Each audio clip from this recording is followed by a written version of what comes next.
Hello అందరికీ నమస్కారం. మనం ఈరోజు సైకాలజీ సిరీస్‌లో భాగంగా పార్ట్ 4 వీడియో చేసుకోవడం జరుగుతుంది. ముఖ్యంగా పార్ట్ 1, పార్ట్ 2, పార్ట్ 3 ఈ వీడియోస్ ఎవరన్నా చూడకపోయినట్లయితే డిస్క్రిప్షన్‌లో వాటి లింక్స్ ఇస్తాను. అవి కూడా చూడండి. ఎందుకంటే మనకు సైకాలజీలో వేరు మెటీరియల్స్‌లో బిట్స్ ప్రాక్టీస్ అవ్వడం కంటే ప్రీవియస్ ఇయర్ పేపర్స్‌లో ఇచ్చినటువంటి బిట్స్ ప్రాక్టీస్ చేయడం వల్ల దానికి రిలేటెడ్ టాపిక్స్‌ని మనం చదువుకోవడం వల్ల మ్యాక్సిమం స్కోర్ చేసే అవకాశం ఉంది. ఓకే. ఈరోజు క్లాస్‌ని స్టార్ట్ చేద్దాం. పరిపక్వత అనేది జన్యు ప్రభావాల సంకలనం, స్వీయ పరిమితితో కూడిన జీవిత వలయంలో ఈ కార్యక్రమాయుతంగా పనిచేస్తుంది అన్నవారు. ఇక్కడ పరిపక్వత మెచ్యూరిటీ గురించి ఇచ్చాడు. మనకి మెచ్యూరిటీ గురించి ఇద్దరు నిర్వచనం ఇచ్చారు. వారిలో క్రైగ్ ఒకళ్ళు, గెస్సెల్ ఒకళ్ళు. గెస్సెల్ ఏమంటాడంటే జీవి యొక్క జీవిత వలయంలో జన్యువుల యొక్క ప్రభావంతో కార్యక్రమాయుతంగా పనిచేసేటువంటి ప్రక్రియనే పరిపక్వత అంటాడు. అంటే జీవిత వలయం అని వచ్చిందంటే గెస్సెల్ గుర్తు రావాలి. ఎందుకంటే గెస్సెల్ అబ్జర్వేషన్ డోమ్ని రూపొందించడం జరిగింది.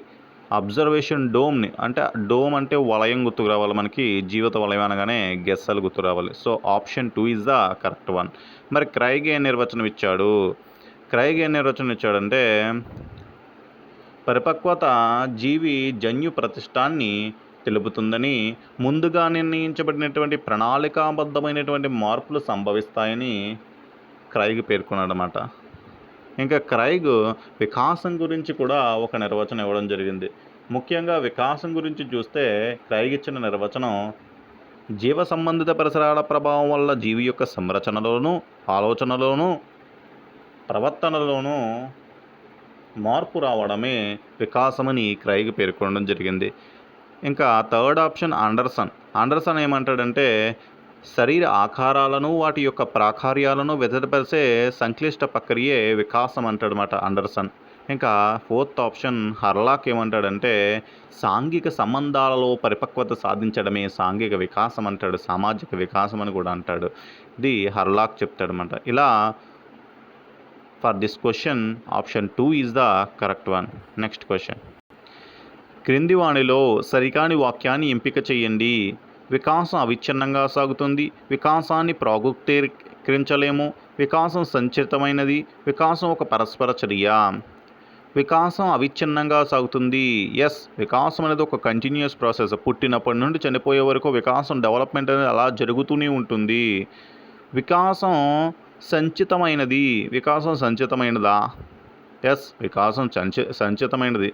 మనకి స్టాటిస్టిక్స్లో క్యూములేటివ్ ఫ్రీక్వెన్సీ మనకు తెలుసు. అంటే దాని ముందున్న వాల్యూ నుంచి ప్రస్తుతం ఉన్న వాల్యూకి కలుపుకుంటూ పోతాం. అలాగే వికాసంలో కూడా మనకి డెవలప్మెంట్ అనేది ఎలా జరుగుతుందంటే మనకు తెలియకుండానే ఒకదానికొకటి చైన్ రియాక్షన్లో జరుగుతుంది. బట్ మనకి బయటకు వచ్చేటప్పుడు మాత్రం హఠాత్తుగా ఒక్కసారిగా వచ్చినట్టు మనం ఫీల్ అవుతాం. ఫర్ ఎగ్జాంపుల్, శిశువు అమ్మ అని మాట్లాడితే ఒక పదాన్ని ఒక్కసారిగా ఉచ్చరించడంతో ఒక్కసారిగా వచ్చిందని మనం అనుకుంటాం. బట్ అమ్మ అనే పదం రావడానికి దాని ముందు చాలా ప్రాసెస్ ఉంటుంది. దాన్నే సంచిత ప్రక్రియ అంటాం. వికాసం ఖచ్చితంగా సంచితమైనది. వికాసం ఒక పరస్పర చర్య. ఎస్, వికాసం అనేది ఒక పరస్పర చర్య. ఓకే. వికాసాన్ని ప్రాగుక్తీకరించలేము అన్నాడు. ప్రాగుక్తీకరించగలము. ఫర్ ఎగ్జాంపుల్, వికాసం అనేది శైశవ దశలో ఒక రకంగా ఉంటే మనకి పెద్ద అయిన తర్వాత ఆ వ్యక్తి ఒక మంచి ప్రొఫెషన్లో సెటిల్ అవుతాడు అని ప్రాగుక్తీకరించవచ్చు. ఫర్ ఎగ్జాంపుల్, ఒక శిశువు సాంగ్స్ బాగా పాడుతున్నాడు, పెద్ద సింగర్ అవుతాడు అని ప్రాగుక్తీకరించవచ్చు. బట్ ఇక్కడ ప్రాగుక్తీకరించలేము అంటున్నాడు. So option 2 is the correct one for this question. Next question. సమాంతర క్రీడలో పిల్లలు. మనకి ముఖ్యంగా క్రీడలు 3 రకాలుగా ఉంటాయి. ఏకాంతర క్రీడ, సమాంతర క్రీడ, సహకార క్రీడ. ఏకాంతర క్రీడ అనేది శైశవ దశలో ఉంటుంది. ఏకాంతర క్రీడలో అంటే తానొక్కడే ఆడుకోవడం జరుగుతుంది. దట్ ఈజ్ ఏకాంతర క్రీడ. సమాంతర క్రీడ అంటే ఎప్పుడైతే నడవడం ప్రారంభిస్తాడో బయటికి వెళ్ళి పిల్లలతో కూర్చుని తన ఆటను తానే స్వతంత్రంగా ఆడుకోవడం జరుగుతుంది. ఇక్కడ ఏం చేస్తాడంటే పిల్లలతో కలిసి వస్తువులను పంచుకోవడం కానీ, ఆట వస్తువులను పంచుకోవడం కానీ, ఇలా పంచుకుని కలిసిమెలిసి ఆడుకోడు. ఇక్కడ గుంపులో ఉంటాడు తప్ప ఇతరులు ఏం చేస్తున్నారో ఆ ఆటను అనుకరిస్తాడే తప్ప వాళ్ళతో కలిసి ఆడుకోడు సమాంతర క్రీడలో. ఇంకా సహకార క్రీడలో ఇక్కడ వస్తువులను పంచుకుంటాడు. అలాగే కలిసి ఒక జట్టుగా ఆడుకుంటాడు. ఇది సహకార క్రీడలో జరుగుతుంది. ఈ సమాంతర క్రీడ, సహకార క్రీడ 2 కూడా మనకి పూర్వ బాల్య దశలోనే జరుగుతాయి. ఇప్పుడు ప్రస్తుతం సమాంతర క్రీడలో పిల్లలు ఏం చేస్తారంటే ఫస్ట్ ఆప్షన్‌లో చూస్తే ఇతరుల ఆటను అనుకరిస్తారు. ఇతరుల ఆటను అనుకరిస్తారు. సెకండ్ ఆప్షన్ ఇతరులతో కలిసి ఆడుకోరిక్కడ. ఇక్కడ సహకార క్రీడల్లో జరుగుద్ది కలిసి ఆడుకోవడం అనేది.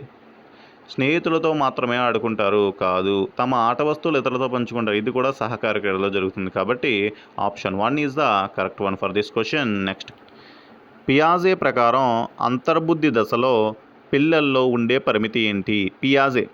పియాజే సంజ్ఞానాత్మక వికాస సిద్ధాంతాన్ని ప్రతిపాదించడం జరిగింది. సంజ్ఞానాత్మక వికాస సిద్ధాంతంలో మనకి 4 దశలను పేర్కొనడం జరిగింది. ఇంద్రియ చాలక దశ, పూర్వ ప్రచాలక దశ, మూర్త ప్రచాలక దశ, అమూర్త ప్రచాలక దశ. పూర్వ ప్రచాలక దశలో ముఖ్యంగా 2 దశలను పేర్కొనడం జరిగింది. పూర్వ భావనాత్మక దశ, అంతర్బౌద్ధిక దశ. అంతర్బౌద్ధిక దశలో ముఖ్యంగా 2 లోపాలను పేర్కొనడం జరిగింది. అది మనకు చూస్తే పదిలిపరుచుకునే భావనాలోపం, అవిపర్యాత్మక భావనాలోపం. మనకి పదిలిపరుచుకునే భావనాలోపం అంటే ఏంటి? పదిలిపరుచుకునే భావనాలోపం అంటే ఫర్ ఎగ్జాంపుల్ 2 చపాతీ ముద్దలను రౌండ్‌గా ఉన్నటువంటి 2 చపాతీ ముద్దలను వాడు ముందు పెట్టి ఈక్వల్ క్వాంటిటీతో ఉన్నటువంటివి.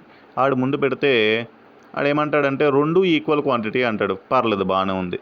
బట్ ఒక చపాతీ ముద్దని వాడి కళ్ళ ముందే పొడవుగా చేసామంటే అప్పుడు రెండాటిలో ఏది ఎక్కువ క్వాంటిటీ అంటే పొడవుగా చేసింది ఎక్కువ క్వాంటిటీ అంటాడు. నిజంగా చూస్తే ఆ 2 ఒకే క్వాంటిటీ. బట్ పొడవుగా చేసామంతే. సో దాన్ని కనిపెట్టలేని ఆ లోపాన్ని మనం ఏమంటామంటే పదిలపరుచుకునే భావన లోపం, కన్జర్వేషన్ అంటాం.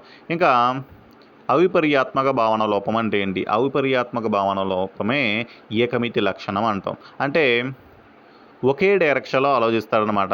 రివర్స్ డైరెక్షన్లో ఆలోచించలేడు. ఫర్ ఎగ్జాంపుల్ మీ చెల్లి వనిత అన్నప్పుడు మా చెల్లి వనిత, వాళ్ళ చెల్లి ఎవరు అన్నప్పుడు వనిత అని చెప్పగలడు. వనిత యొక్క అన్నయ్య ఎవరు అన్నప్పుడు చెప్పలేడు. అంటే రివర్స్లో ఆలోచించలేడు అనమాట. దట్ ఈజ్ అవిపర్యాత్మక భావనా లోపం. మరి ఇంద్రియ చాలక దశలో ఏముంటుందంటే వస్తు స్థిరత్వ భావన అనేది ఉంటుంది. Okay, so for this question option 4 is the correct one. Because అంతర్బౌద్ధిక దశలో మనకి ఏముంటాయి? పదిలిపరుచుకునే భావనాలోపం ఉంటుంది, అవిపర్యాత్మక భావనాలోపం అనేది ఉంటుంది. కాబట్టి option 4 is the correct one. Next question. Kohlberg ప్రకారం మంచి బాలుని నేపథ్య నీతి కనబడే దశ. మంచి బాలుని నీతి కనబడే దశ ఏంటి? కోల్బర్గ్ ఏం చెప్తాడంటే పుట్టినప్పుడు ఏ శిశువులో కూడా నైతికత అనేది ఉండదు. అది పాజిటివ్గా కానీ నెగిటివ్గా కానీ అసలు నైతికతే ఉండదు. నైతిక వికాస సిద్ధాంతాన్ని ప్రతిపాదిస్తాడనమాట కోల్బర్గ్ అనే వ్యక్తి. ఈ కోల్బర్గ్ తన నైతిక వికాస సిద్ధాంతంలో ముఖ్యంగా 3 స్థాయిలను 6 దశలను పేర్కొనడం జరిగింది. అంటే ప్రతి స్థాయిలో కూడా 2 దశలు పేర్కొనడం జరిగింది. అవే పూర్వ సంప్రదాయ స్థాయి, సంప్రదాయ స్థాయి, ఉత్తర సంప్రదాయ స్థాయి. పూర్వ సంప్రదాయ స్థాయిలో మొదటి దశ, రెండవ దశగా మనకు ముఖ్యంగా విధేయతా శిక్షా నేపథ్య నీతి మొదటి దశగా, రెండవ దశగా సహజ సంతోష సహకార సంతోష నేపథ్య నీతిగా పేర్కొన్నాడు. మొదటి దశలో, రెండవ దశలో. మొదటి దశలో ఏంటి? విధేయత శిక్షా నేపథ్య నీతి. ఇక్కడ ఏదైతే మొట్టమొదటిగా పుట్టిన శిశువు నైతికత ఉండదు. బట్ మొదటి దశకు వచ్చేటప్పటికి విధేయత శిక్షా నేపథ్య నీతిలోకి వచ్చేటప్పటికి పెద్దలు శిక్షను ఇస్తారేమోనని చెప్పి నైతికత ప్రదర్శించడం. అంటే స్కూల్లో ఉన్నటువంటి ఉపాధ్యాయుడు కొడతాడేమోనని చెప్పి హోంవర్క్ చేయడం. ఇక్కడ నైతికత అనేది తమకు తాముగా జరగదు, ఇతరుల ప్రెజర్ వల్ల జరుగుతుంది ఈ దశలో. సో విధేయత శిక్షా నేపథ్య నీతి ఇది. ఇంకా సహజ సంతోష సహకార సంతోష నేపథ్య నీతి అంటే ఇక్కడ బహుమతి ఇస్తారని ఆశపడి ఒక నైతికత ప్రదర్శించడం. ఫర్ ఎగ్జాంపుల్ ఉపాధ్యాయుడు బహుమతి ఇస్తాడని చెప్పి హోంవర్క్ చేయడం. దట్ ఈజ్ సహజ సంతోష సహకార సంతోష నేపథ్య నీతి. ఇంకా రెండవది సంప్రదాయ స్థాయి.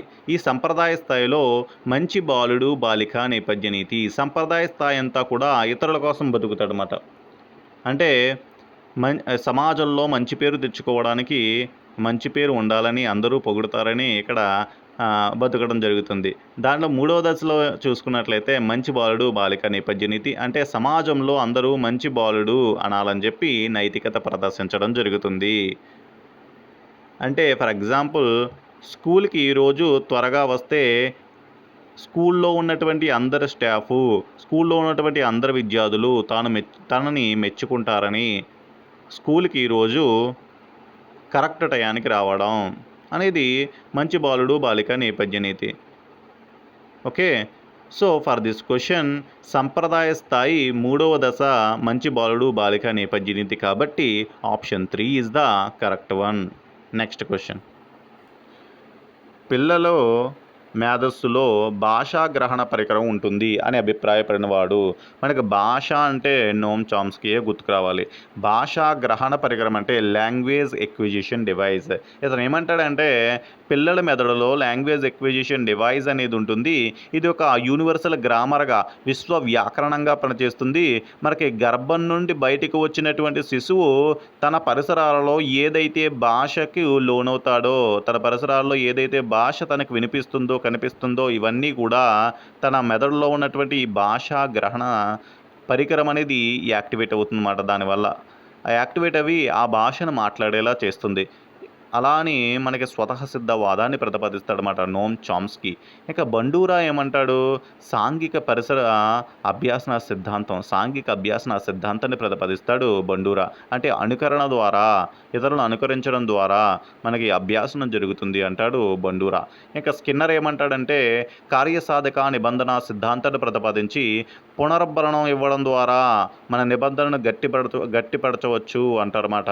స్కిన్నర్ ఏమంటాడు, పునరుద్ధరణం అంటే స్కిన్నర్ ఒక పిల్లిపై ప్రయోగం చేసి దానికి ఒక పెట్టెలో పెట్టి దానికి అస్తమాను కూడా ఒక పని చేస్తే దానికి పునర్బలం ఇస్తాడు. అంటే ఫర్ ఎగ్జాంపుల్ దానికి ఇష్టమైనటువంటి ఒక మాంసాన్ని ఇస్తుంటే ఆ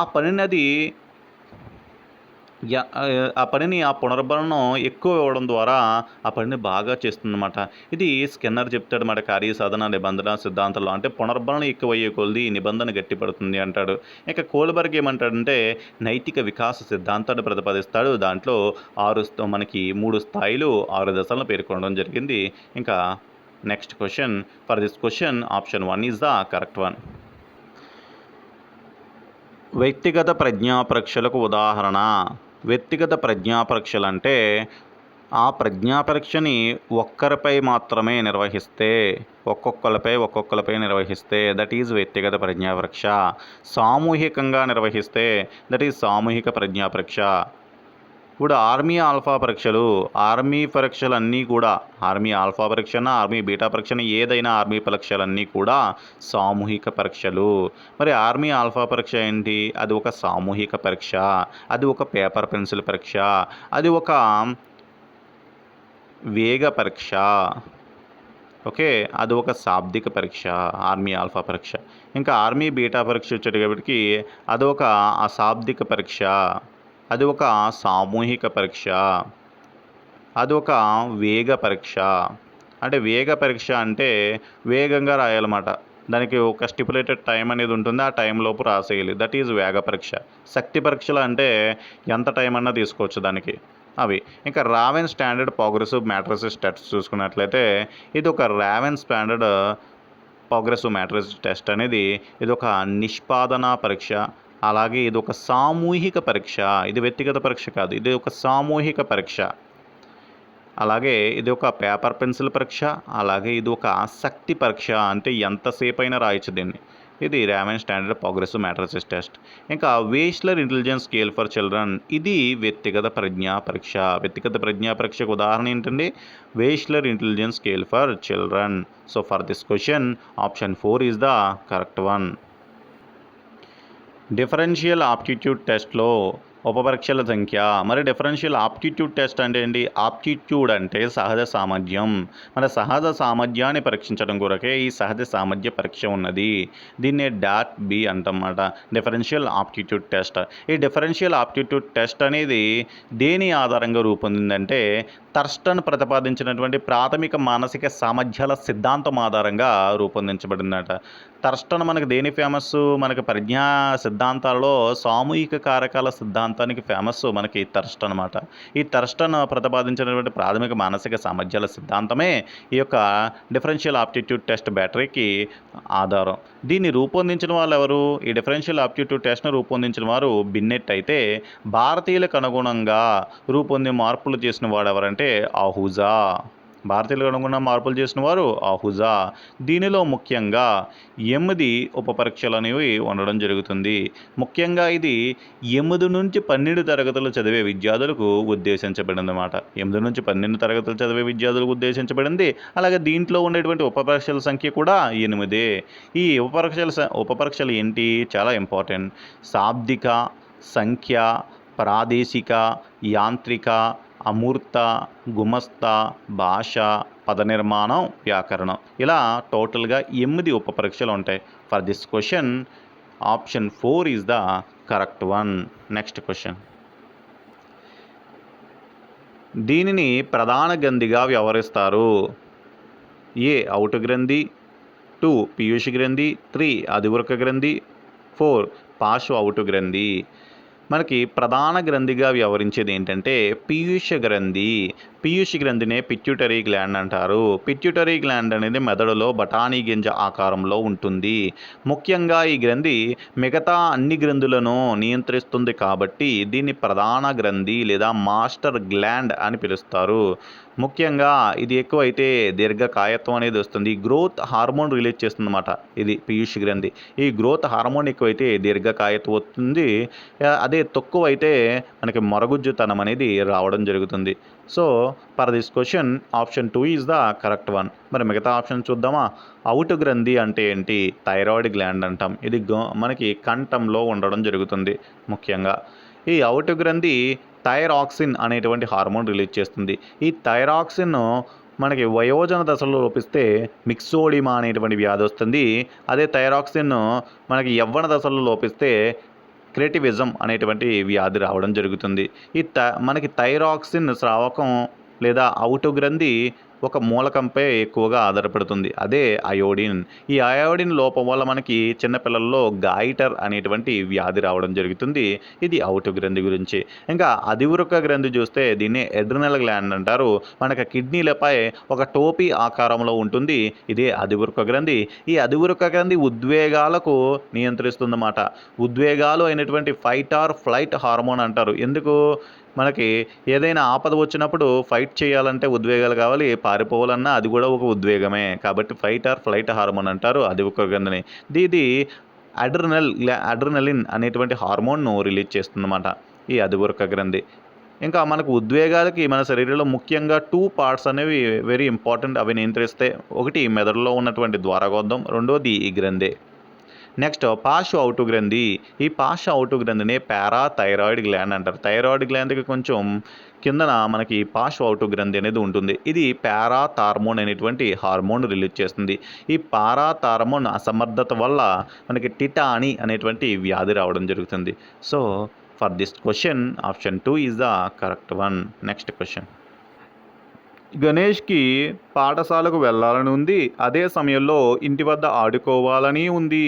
2 పాజిటివ్. ఇక్కడ పాఠశాలకు వెళ్ళాలని ఉంది, అలాగే ఇంటి వద్ద ఆడుకోవాలని ఉంది. కాబట్టి 2 పాజిటివ్ అయితే 2 ఆకర్షణీయమైన లక్ష్యాలు అయితే ఉపగమ సంఘర్షణ. మనకి సంఘర్షణ దాన్ని 4 రకాలుగా వర్గీకరించిన వాడు ఎవరంటే కట్ లెవిన్ అనే వ్యక్తి 4 రకాలుగా వర్గీకరించాడు. అవే ఉపగమ సంఘర్షణ, పరిహార సంఘర్షణ, పరిహార సంఘర్షణ, ఉపగమ అపరిహార సంఘర్షణ. 2 పాజిటివ్ కాబట్టి option 1 is the correct answer for this question. మరి నెక్స్ట్ ఆప్షన్ చూస్తే పరిహార అంటే 2 నెగిటివ్ అయితే పరిహార. ఫర్ ఎగ్జాంపుల్ గణేష్కు పాఠశాలకు వెళ్ళాలని లేదు, అదే సమయంలో ఇంటి వద్ద అమ్మచే తిట్టించుకోవాలని లేదు. దట్ ఈజ్ పరిహార. ఉపగమ పరిహార అంటే ఒకటి పాజిటివ్ ఒకటి నెగిటివ్గా ఉండాలి. అంటే ఫర్ ఎగ్జాంపుల్ జామ చెట్టు ఎక్కి ఆ యొక్క పండు తినాలని ఉంది, జామ పండు, బట్ పడిపోతానేమోనన్న భయం. దట్ ఈజ్ ఉపగమ పరిహార. ద్వి ఉపగమ పరిహార అంటే ఫర్ ఎగ్జాంపుల్ మనకి ఆగస్టు నెలలో గ్రూప్ డి పరీక్షలు ఉన్నాయి, టెట్ పరీక్ష ఉంది. గ్రూప్ డి పరీక్ష ఇప్పుడు నిర్వహిస్తారు, జాబ్ త్వరగా గ్రూప్ డి పరీక్ష రాస్తే జాబ్ త్వరగా వచ్చేస్తుంది, బట్ ఫీల్డ్ వర్క్ చేయాలి. టెట్ పరీక్ష రాస్తే డిఎస్సి ఎప్పుడో తీస్తాడు, టీచర్ జాబ్ వస్తుంది. ఈ టీచర్ జాబ్ వచ్చి సుఖవంతంగా మనం పాఠాలను బోధించవచ్చు. ఫీల్డ్ వర్క్ అనేది చాలా తక్కువగా ఉంటుంది. సో అంటే ఒకే రెండు విషయాలలో ఒకటి పాజిటివ్ ఉంటుంది, ఒకటి నెగిటివ్ ఉంటుంది. మరొక విషయంలో కూడా ఒకటి పాజిటివ్ ఉంటుంది, నెగిటివ్ ఉంటుంది. అలా ఆ సందర్భంలో ద్వి ఉపగమ పరిహార సంఘర్షణని అంటారు. ముఖ్యంగా for this question option 1 is the correct one. ప్రయోగ పద్ధతి గురించి సరికాని ప్రవచనం ఏంటి? ప్రయోగ ఫలితాలను మరలా నిరూపించవచ్చు. ఈ పద్ధతిలో వస్తునిష్టత తక్కువ, కారణానికి ఫలితానికి సంబంధాన్ని ఏర్పరచవచ్చు. ప్రయోగ పద్ధతికి చాలా డబ్బు, సమయం అవసరం. మొదటి ఆప్షన్ చూస్తే ప్రయోగ ఫలితాలను మరలా నిరూపించవచ్చు. ఎస్, ఒక ప్రయోగం చేశామంటే దాని ఫలితాలను మరలా నిరూపించవచ్చు. ఇంకా ఈ పద్ధతిలో వస్తునిష్టత తక్కువ అన్నాడు సెకండ్ ఆప్షన్లో. వస్తునిష్టత అంటే ఏంటి? ఆబ్జెక్టివిటీ అని అర్థం. ఆబ్జెక్ట్ అంటే ఏంటి ఇంగ్లీష్లో? ఎదుటి వ్యక్తి కదా. సబ్జెక్ట్ అంటే కర్త, ఆబ్జెక్ట్ అంటే కర్మ. సో మనకి ఆబ్జెక్టివిటీ అనేది దీంట్లో ఎక్కువ, ఎందుకంటే ఎదుటి వ్యక్తి చేస్తాడు కాబట్టి, ప్రయోగం అనేది మరొక వ్యక్తి చేస్తాడు కాబట్టి అతని సొంత అభిప్రాయాలు కూడా రాసుకునే అవకాశం ఉంటుంది. బట్ అందుకు ఆబ్జెక్టివిటీ ఎక్కువ దీంట్లో, కానీ తక్కువ అని ఇచ్చాడు కాబట్టి ఇది కరెక్ట్ కాదు. ఇంకా థర్డ్ ఆప్షన్ కారణానికి ఫలితానికి సంబంధాన్ని ఏర్పరచవచ్చు. ఎస్, ఎందుకంటే అపరిచితుడు సినిమాలో మనం చూస్తే మనకి ఆ హీరోని ఒక ప్రయోగశాలలో పెట్టి పరీక్షిస్తూ ఉన్నప్పుడు అతని చిన్ననాటి జ్ఞాపకాలన్నీ కూడా ఆ ప్రయోగంలో అతని యొక్క ప్రవర్తనకి కారణం ఏంటి అని తెలుసుకునే ప్రక్రియలో అవన్నీ వెలికి తీస్తూ ఉంటారు. అవే అంటే కారణానికి ఫలితానికి సంబంధాన్ని ఏర్పరచవచ్చు ఈ ప్రయోగ పద్ధతిలో. మరి ప్రయోగ పద్ధతి చాలా డబ్బు, సమయం అవసరం. ఎస్, ఎందుకంటే ఎక్విప్మెంట్ ఇవన్నీ ఉండాలి కాబట్టి చాలా డబ్బు, సమయం అవసరం. సో సరికాని ప్రవచనం అన్నాడు కాబట్టి option 2 is the correct one. వస్తునిష్టత తక్కువ కాదు, ఎక్కువ. Okay, next question. ఇంటర్వ్యూకి వెళ్ళిన వ్యక్తి సమాధానాలు చెప్పలేక చిన్న పిల్లవాడిలా ఏడవడం ప్రారంభించాడు. ఇక్కడ రక్షక తంత్రం ఏంటి? మనకు రక్షక తంత్రం అనే దాంటి భావన రూపొందించిన వ్యక్తి ఎవరంటే సిగ్మండ్ ఫ్రాయిడ్ అనమాట. మనకి రక్షక తంత్రాలలో ముఖ్యంగా చూస్తే మనకి ఇక్కడ ఆప్షన్స్లో తదాత్మీకరణం ఇచ్చాడు, విస్థాపనం ఇచ్చాడు, ప్రతిగమనం ఇచ్చాడు, దమనం ఇచ్చాడు. మరి తదాత్మీకరణం అంటే ఏంటి?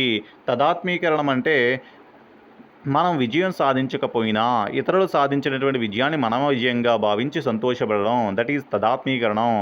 తాను ఐఏఎస్ సాధించకపోయినప్పటికీ తన కొడుకు ఐఏఎస్ సాధించాడని అతను ఆనందించడం, దట్ ఈజ్ తదాత్మీకరణం. విస్థాపనం అంటే అత్త మీద కోపాన్ని దుత్త మీద చూపించడం. ఫర్ ఎగ్జాంపుల్ ఆఫీస్లో మనల్ని బాస్ తిట్టాడని చెప్పి ఇంటికి వచ్చి పెళ్ళాన్ని కొట్టడం, దట్ ఈజ్ విస్థాపనం అన్నమాట. ఇంకా ప్రతిగమనం అంటే పెద్దల వలె పనులు జరగనప్పుడు పిల్లల వలె ప్రవర్తించడం. అంటే పెద్దల వలె పనులు జరగలేదు. ఏంటి? ఇంటర్వ్యూకి వెళ్ళిన వ్యక్తి సమాధానం చెప్పలేడు, పెద్దల వలె చేయలేకపోయాడు. అప్పుడు ఏం చేస్తున్నాడు? చిన్నపిల్లలా ఏడుస్తున్నాడు. So for this question option 3 is the correct answer, ప్రతిగమనం. మరి దమనం అంటే ఏంటి? దమనం అంటే ప్రేరేపిత విస్మృత పాట, అంటే కావాలని మర్చిపోవడాన్ని దమనం అంటాం. ఇది రక్షక తంత్రాల్లో ప్రథమంగా అందరూ ఎక్కువగా ఫస్ట్ ఉపయోగించేది ఏంటంటే దమనం. మన జీవితంలో కొన్ని బాధాకరమైన పరిస్థితులు ఏర్పడతాయి. ఆ బాధాకరమైన పరిస్థితులు లేదా అవమానకరమైన సంఘటనలు ఇవన్నీ కూడా కావాలని మర్చిపోతాం, అచేతనంలోకి నెట్టివేస్తాం. దీన్నే దమనం అంటన్నమాట. So for this question option 3 is the correct one. Next question. Wood అనే పదంను పలకడం నేర్చుకున్న విద్యార్థి కుడ్ అనే పదం పలకడం నేర్చుకున్నప్పుడు ఉండే అభ్యాసన బదలాయింపు రకమేంటి? మనకు అభ్యాసన బదలాయింపు 4 రకాలుగా జరుగుతుంది. అవి అనుకూల బదలాయింపు, ప్రతికూల బదలాయింపు, శూన్య బదలాయింపు, ద్విపార్శ్వ బదలాయింపు. మరి అనుకూల బదలాయింపు అంటే ఏంటి? అనుకూల బదలాయింపు అంటే అనుకూలంగా బదలాయింపు జరిగితే దాన్ని అనుకూల బదలాయింపు అంటారు. ఫర్ ఎగ్జాంపుల్ సంస్కృతం నేర్చుకున్న వ్యక్తి హిందీ నేర్చుకోవాలనుకోవడం, దట్ ఈజ్ అనుకూల బదలాయింపు. రెండాటిలో సామ్యాలు ఎక్కువగా ఉంటాయి కాబట్టి అనుకూలంగా జరుగుతుంది. ఇంకా ప్రతికూల బదలాయింపు, తెలుగు నేర్చుకున్న వ్యక్తి ఇంగ్లీష్ నేర్చుకోవాలనుకోవడం, అది ప్రతికూల బదలాయింపు. ఎందుకంటే అక్కడ తెలుగు అనేది అజంత భాష, మనకి అచ్చులతో ఎండ్ అవుతుంది. బట్ ఇంగ్లీష్ అనేది పొల్లుతో మ్యాక్సిమం ఎండ్ అవుతుంది. అప్పుడు తెలుగులో కుడ్ అన్న వ్యక్తి ఇంగ్లీష్‌లో ఏమంటాడు? కుడ్డు. అదే తెలుగులో మాట్లాడితే తెలుగులో తెలుగువారు ఏమంటారు? ఇంగ్లీష్‌ని కుడ్డు అంటారా? అలా ఎందుకంటే కుడ్ అనేది ఒక పొల్లుతో ఎండ్ అవుతుంది. బట్ తెలుగులో చూస్తే అజంత భాష కాబట్టి అచ్చుతో ఎండ్ అవ్వాలి కాబట్టి కుడ్డు అని అనడం జరుగుతుంది. అది ప్రతికూల బదలాయింపు. ఇంకా శూన్య బదలాయింపు అయితే ఎటువంటి సంబంధం ఉండదు. ఫర్ ఎగ్జాంపుల్ ఈత నేర్చుకోవడానికి, కారు డ్రైవింగ్ నేర్చుకోవడానికి ఎటువంటి సంబంధం ఉందా? అలాంటి వాటిలో శూన్య బదలాయింపు జరుగుతుంది. ఇంకా ద్విపార్ష బదలాయింపు అంటే ఒక చేత్తో నేర్చుకున్న వ్యక్తి మరొక చేత్తో కూడా చేయడం. ఒక చేత్తో రాయడం నేర్చుకున్న వ్యక్తి మరొక చేత్తో కూడా రాయడం. దట్ ఈజ్ ద్విపార్ష బదలాయింపు. మన క్వశ్చన్ చూస్తే వుడ్ అనే పదం పలకడం నేర్చుకున్న వ్యక్తి కుడ్ అనే పదం పలకడం నేర్చుకున్నప్పుడు కుడ్డు. వుడ్ అనే పదం వుడ్ అని పలకాలి. వుల్డ్ అని పలకకూడదు కదా. కుడ్ అనే పదం కుల్డ్ అని పలకకూడదు. కుడ్ అని పలకాలి. సో వుడ్ నేర్చుకున్న వ్యక్తి కుడ్ నేర్చుకుంటాడు. రెండు కూడా అనుకూలం కదా. సో అనుకూల బదలాయింపు option 1 is the correct one. Next question. గత అభ్యాసనం ప్రస్తుత అభ్యాసన విషయాల పునఃస్మరణకు అవరోధంగా ఉంటే అది పురోగమన అవరోధం, తిరోగమన అవరోధం, డెజావు, దమనం. మనకి అవరోధాలు 2 టైప్స్. అవేంటి? పురోగమన అవరోధం, తిరోగమన అవరోధం. పురోగమన అవరోధం అంటే ఏంటి? పాత విషయాలు కొత్త విషయాల పునఃస్మరణకు అవరోధంగా ఏర్పడితే. అంటే ఫర్ ఎగ్జాంపుల్ మనకి టెట్ రివిజన్లో భాగంగా సైకాలజీ పుస్తకం చదివేశాం. దాని తర్వాత తెలుగు పుస్తకం చదివేశాం. ఇప్పుడు తెలుగు విషయాలు పునఃస్మరణ చేసుకోవాలని అనిపిస్తుంటే మనకి సైకాలజీ విషయాలే గుర్తుకు రావడం. దట్ ఈజ్ పురోగమన అవరోధం. పురోగమించనివ్వమాట. దట్ ఈజ్ పురోగమన అవరోధం. మనకి తిరోగమన అవరోధం అంటే ఏంటి? యాజ్ ఇట్ ఈజ్ ఇప్పుడు కూడా సైకాలజీ చదివాం, అలాగే దాని తర్వాత తెలుగు చదివాం. ఇప్పుడు మనం తెలుగు విషయాల పునఃస్మరణ చేసుకోవాలనిపిస్తే మనకేం గుర్తొస్తుంది? ఇంతగా సైకాలజీ గుర్తొస్తుంది. మనం ఇప్పుడు ఏం చేస్తామంటే సైకాలజీ విషయాలు పునఃస్మరణ చేసుకోవాలని అనిపిస్తుంది మనకి. అంటే పాత విషయాలు. అప్పుడు ఏం గుర్తొస్తుంది? ఇప్పుడు తెలుగు విషయాలే గుర్తొస్తాయి. ఇది తిరోగమన అవరోధం. అంటే తిరోగమించడం మాట. Okay. For this question option 1 is the correct answer. Because గత అభ్యాసనం ప్రస్తుత అభ్యాసన విషయాల పునఃస్మరణకు అవరోధంగా ఉంటాయి. గత అభ్యాసనం ఏం చేస్తుంది? తెలుగును గుర్తు రాకుండా చేసేస్తుంది. సైకాలజీ ఏం చేస్తుంది? తెలుగును గుర్తు రాకుండా చేసేస్తుంది. సో పురోగమన అవరోధం. ఇంకా డెజావు అంటే ఏంటి? డెజావు అనేది ఒక ఫ్రెంచ్ భాషా పదం అన్నమాట. అంటే ఒక వ్యక్తిని ప్రస్తుతం చూస్తుంటాం. ఆ వ్యక్తిని చూస్తున్నప్పుడు మనకి ఎప్పుడో ఆ వ్యక్తిని చూసినట్లు మనకు అనిపిస్తుంది. ఆ ఫీలింగ్నే మనం ఏమంటే ఆ భ్రమనే మనకు డెజావు అంటాం. ఇంకా దమనం అంటే ఏంటంటే కావాలని మర్చిపోవడం, ప్రేరేపిత విస్మృతి అంటాం. మన జీవితంలో జరిగినటువంటి అవమానకరమైన పరిస్థితులను లేదా ఈ సిచ్యువేషన్స్ అన్నిటినీ కూడా మనకి కావాలని మర్చిపోతాం. దాన్నే అచేతనలో నెట్టివేస్తాం. దాన్ని దమనం అంటాం. ఇంకా నెక్స్ట్ క్వశ్చన్. ఆనంద్ ఒక సంస్కృత శ్లోకాన్ని గంటన్నర సేపు చదివి నేర్చుకున్నాడు. ఒక నెల తర్వాత అదే శ్లోకాన్ని తిరిగి నేర్చుకోమనగా ఈసారి అతను 72 నిమిషాల్లో నేర్చుకోగలిగాడు. అయినా అతని పొదుపు గణన ఏంటి? మనకి పొదుపు గణన అంటే ఒక ఫార్ములా ఉంది. అదేంటి? అసలు ప్రయత్నాలు మైనస్ పునరభ్యాసన ప్రయత్నాలు బై అసలు ప్రయత్నాలు ఇంటూ 100. అసలు ప్రయత్నాలు మైనస్ పునరభ్యాసన ప్రయత్నాలు బై అసలు ప్రయత్నాలు ఇంటూ 100. మనకి ఫస్ట్ ఎంత నేర్చుకున్నాడు అనేది అసలు ప్రయత్నం. తర్వాత ఎన్ని నిమిషాలు నేర్చుకోగలిగాడు అనేది పునరభ్యాసన ప్రయత్నం. సో ఫస్ట్ ఎన్ని నిమిషాల్లో? గంటన్నర అంటే 90 నిమిషాలు. తర్వాత 70 నిమిషాలు. మనకి పొదుపు గణన ఫార్ములా ఏంటి? అసలు ప్రయత్నాలు అంటే 90 మైనస్ పునరభ్యాసన ప్రయత్నాలు అంటే 70. అంటే 90 మైనస్ 72 నిమిషాలు కదా ఇక్కడ. 72 అంటే 90 మైనస్ 72 అంటే 18. 18 మరి బై అసలు ప్రయత్నాలు అంటే 90 ఇంటూ 100. మనకి 18 90 కాబట్టి 5 100 కాబట్టి 20% is the answer. Option 1 is the correct answer for this question. Next. క్రింది వాణిలో గౌణ అవసరం కానిది. మనకు ముఖ్యంగా అబ్రహం మాస్లో అనే వ్యక్తి అవసరాల అనుక్రమణ సిద్ధాంతాన్ని ప్రతిపాదించడం జరిగిందన్నమాట. ముఖ్యంగా అతను 2 రకాల అవసరాలు ఉంటాయని చెప్తాడు. ప్రాథమిక అవసరాలు, గౌణ అవసరాలు. మరి ప్రాథమిక అవసరాలు అంటే ఏంటంటే మనం బ్రతికి ఉండడానికి కావాల్సినవి. గౌణ అవసరాలు ఏంటంటే మన సౌకర్యార్థం కావాల్సినవి. సెకండరీ నీడ్స్ మాట అవి. ఇప్పుడు గౌణ అవసరం కానిది అన్నాడు. ఇల్లు లేకపోయినా మనం బ్రతికొచ్చు. రోడ్డు మీద అయినా. విద్య లేకపోయినా బ్రతికొచ్చు. మనం బ్రతకొచ్చు, జీవించి ఉండవచ్చు. దుస్తులు లేకపోయినా, బట్టలు లేకపోయినా, వేసుకోకపోయినా మనం జీవించి ఉండవచ్చు. బట్ నిద్ర లేకపోతే, నీరు లేకపోతే చనిపోతాం కదా, ఆహారం లేకపోతే చనిపోతాం కదా. ఇవన్నీ కూడా ప్రాథమిక అవసరాలు అన్నమాట. ఇవి గౌణ అవసరాలు కావు. So option 3 is the correct one for this question. Next question. క్రింది వాణిలో జ్ఞానాత్మక రంగానికి చెందనిది. మనకి జ్ఞానాత్మక రంగం బ్లూమ్స్ అనేటువంటి వ్యక్తి బ్లూమ్స్ టాక్సానమీని ప్రతిపాదించడం జరిగింది 1956లో. ఇతని ప్రకారం 3 రంగాలు ఉంటాయి: జ్ఞానాత్మక రంగం, భావేశ రంగం, మానసిక చలనాత్మక రంగం. మరి జ్ఞానాత్మక రంగంలో ఏ లక్ష్యాలు ఉంటాయి అంటే జ్ఞానము, అవగాహన, వినియోగము, విశ్లేషణ, సంశ్లేషణ, మూల్యాంకనం. మనకి ఇక్కడ వినియోగం అంటే అన్వయం అని కూడా అర్థం. సో ఆప్షన్ 1 ఉంది, విశ్లేషణ ఉంది, సునిశ్చితత్వం లేదు, మూల్యాంకనం లాస్ట్లో ఉంది. So option 3 is the correct one. సునిశ్చితత్వం లేదు కాబట్టి చందనిది అనేది అడిగాడు కాబట్టి సునిశ్చితత్వం ఇస్ ద కరెక్ట్ వన్. మరి భావేశ రంగంలో ఏముంటాయి?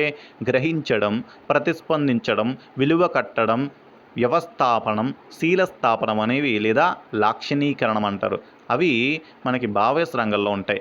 ఇంకా మానసిక చలనాత్మక రంగంలో చూస్తే అనుకరణ, హస్తలాఘవం, సునిశ్చితత్వం, సమన్వయం లేదా ఉచ్చారణ, సహజీకరణము అనే లక్ష్యాలు మనకి మానసిక చలనాత్మక రంగంలో ఉండడం జరుగుతుంది. For this question option 3 is the correct one. Next question. Vygotsky ప్రకారం పిల్లల్లో సాంఘిక ప్రసంగం ప్రారంభమయ్యే దశ ఏంటి? మనకి వైగోట్స్కీ ప్రకారం మనకి పిల్లలలో ముఖ్యంగా 3 దశలు పేర్కొంటాడు: సాంఘిక ప్రసంగం, ప్రైవేటు ప్రసంగం, నిశ్శబ్ద అంతర్గత ప్రసంగం అని పేర్కొంటాడు. మరి సాంఘిక ప్రసంగం అంటే ఏంటంటే 2 సంవత్సరాల వయసులో పిల్లల్లో సాధారణంగా ఇతరులతో మాట్లాడే ప్రయత్నం చేయడం. ఇతరులతో మాట్లాడతాడు ఇక్కడ 2 సంవత్సరాల కాలంలో. సాంఘిక ప్రసంగం ఇది. ఇంకా ప్రైవేట్ ప్రసంగం అంటే 3 సంవత్సరాల కాలంలో పిల్లలు తమకు తాము ఒంటరిగా మాట్లాడుకోవడం. అంటే ఇక్కడ బహిర్గతంగా మాట్లాడతారు, బట్ తమకు తాము మాట్లాడుకుంటారు. అది ప్రైవేట్ ప్రసంగం. నిశ్శబ్ద అంతర్గత ప్రసంగం ఇక్కడ బయటికి వినిపించకుండా తమలో తాము మాట్లాడుకోవడం 7 సంవత్సరాల కాలంలో జరుగుతుంది. అది నిశ్శబ్ద అంతర్గత ప్రసంగం. ఇక్కడ సాంఘిక ప్రసంగం అన్నారు కాబట్టి option 2 is the correct one. 2 సంవత్సరములు. Next question. పావలో ప్రయోగంలో కుక్క గంట శబ్దం వినగానే లాలాజలం స్రవించింది. ఇక్కడ కుక్క లాలాజలం స్రవించడం, మనకి కుక్క లాలాజలం స్రవించడం అనేది గంట శబ్దం విన్నప్పుడు, మనకి గంట శబ్దం విన్నప్పుడు ఏ కుక్క లాలాజలం స్రవించదు. బట్ అక్కడ ఒక నిబంధన ఏర్పరిస్తే మాత్రమే అక్కడ లాలాజలం అనేది స్రవిస్తుంది. కాబట్టి గంట శబ్దానికి అది నిబంధిత ప్రతిస్పందన. ఎందుకంటే నిబంధిత ఉద్దీపన గంట శబ్దం అయినప్పుడు నిబంధిత ప్రతిస్పందనే అవుతుంది లాలాజలం అనేది. సో నిబంధిత ప్రతిస్పందన is the correct one. Option 3 is the correct one. అదే ఆహారానికి లాలాజలం స్రవిస్తే ఆహారం అనేది నిర్నిబంధిత ఉద్దీపన కాబట్టి అప్పుడు లాలాజలం స్రవిస్తే దాన్ని నిర్నిబంధిత ప్రతిస్పందన అంటారు. సో ఇక్కడ గంట శబ్దానికి స్రవించింది కాబట్టి నిబంధిత ప్రతిస్పందన is the correct one. Next question. కార్యసాధక నిబంధన సిద్ధాంతంలో క్రింది వాటిలో ఏది సరితూగుతుంది అని ఇచ్చాడు. అంటే అభ్యసించే వారి పాత్ర క్రియాత్మకమా? ఉద్దీపనకు ప్రతిస్పందనకు మధ్య బంధం ఏర్పడుతుందా? ఉద్దీపనను ముందుగానే చూపించాలి. 4వది పునర్బలనం ఇవ్వరు. మొదటిది అభ్యసించే వారి పాత్ర క్రియాత్మకం. ఎస్. కార్యసాధన నిబంధన సిద్ధాంతాన్ని ప్రతిపాదించింది ఎవరంటే మనకి స్కిన్నర్ ప్రతిపాదించాడు. స్కిన్నర్ ఏం చెప్తాడంటే ఒక పిల్లిని మనకి ప్రయోగం చేస్తూ ఆ పిల్లిని ఒక పెట్టెలో పెట్టి ఆ పిల్లికి కనిపించేటట్లుగా మనకి పునర్బలనం అనేది మనకి ఇస్తాడనమాట అస్తమానం. అంటే ఆ పిల్లి పని చేస్తుంటే పనికి ఆహార పథకంలాగా ఆ పిల్లి ఆ మీటను నొక్కుతున్నట్లయితే మీటను నొక్కి పని చేస్తుంటే దానికి కొంచెం పునర్బలనం ఇస్తాడు. మరలా పెట్టెలో పెడతాడు, మీటను నొక్కుద్ది, మరలా పునర్బలనం ఇస్తాడు. ఇలా పునర్బలనం ఇస్తూ ఉండడం వల్ల ఆ పిల్లి ఉత్తేజితమై పనిని సక్రమంగా చేస్తుంది. ఇది క్రియాత్మక మాట ఇక్కడ. అంటే శాస్త్రీయ నిబంధనలాగా కుక్కను కూర్చోబెట్టి తినిపించాడు ఇక్కడ. అంటే నిష్క్రియాత్మకంగా ఉండదు. అక్కడ నిష్క్రియాత్మకంగా కుక్క అనేది నిష్క్రియాత్మకంగా కదలకుండా అలాగే ఉంటుంది. బట్ ఇక్కడ పిల్లి అనేది కదులుతూ పని చేస్తూ ఉంటుంది. సో అభ్యసించే వారి పాత్ర క్రియాత్మకం అనేది కరెక్ట్ వన్. నెక్స్ట్, ఉద్దీపనకు ప్రతిస్పందనకు మధ్య బంధం ఏర్పడుతుంది. ఇది శాస్త్రీయ నిబంధనలో జరుగుతుంది. అలాగే ఉద్దీపనకు ముందుగానే చూపించాలి. మనకు ఉద్దీపన ముందుగా చూపించం. ఇక్కడ మనకి పని చేసిన తర్వాత ఆహారం పెడతాం. అది ఉద్దీపన ముందుగా చూపించాం కదా. అదే మనకి శాస్త్ర నిబంధనలో అయితే ఆహారం ముందుగా చూపిస్తే అది ప్రతిస్పందన చేస్తుంది, అక్కడ ఇది వర్తిస్తుంది. ఇంకా పునర్బలనం ఇవ్వరు, ఖచ్చితంగా పునర్బలనం ఇవ్వాలి. ఇక్కడ పునర్బలనం ఇచ్చి ఆ నిబంధనని గట్టిపరుస్తారు ఇక్కడ. సో ఆప్షన్ 4 కూడా కరెక్ట్ కాదు. For this question option 1 is the correct one. Next question. The mentality of apes గ్రంథకర్త ఎవరు? మనకి ఏప్స్ అంటే చింపాంజీ గుర్తు రావాలి. చింపాంజీపై ప్రయోగం చేసింది మనకి కోహ్లర్ కాబట్టి so Kohler is the correct answer. మరి కోహ్లర్ అంటే అంతర్దృష్టి అభ్యాసన సిద్ధాంతాన్ని ప్రతిపాదిస్తాడనమాట. అంతర్దృష్టి అభ్యాసన సిద్ధాంతం ప్రకారం మనకి ఒక్కసారిగా ఆలోచన అనేది తటాలుగా మనకి వస్తుంది అంటాడనమాట కోహ్లర్. ఇంకా తాండేకి ఏ సిద్ధాంతాన్ని ప్రతిపాదిస్తాడు? యాంత్రిక ప్రజ్ఞను ప్రతిపాదిస్తాడు, అలాగే బహుకారక సిద్ధాంతాన్ని ప్రతిపాదిస్తాడు, అలాగే యత్నదోష అభ్యాసన సిద్ధాంతాన్ని ప్రతిపాదిస్తాడు తాండేక్. నెక్స్ట్ పావలో శాస్త్రీయ అభ్యాసన నిబంధన సిద్ధాంతాన్ని ప్రతిపాదిస్తాడు. మనకి పావలో స్కిన్నర్ కార్యసాధక నిబంధన సిద్ధాంతాన్ని ప్రతిపాదించడం జరుగుతుంది. Okay, for this question option 2 is the correct one. Next question. Bandura ప్రవేశపెట్టిన పునర్బలన రకాలలో ఒకటి.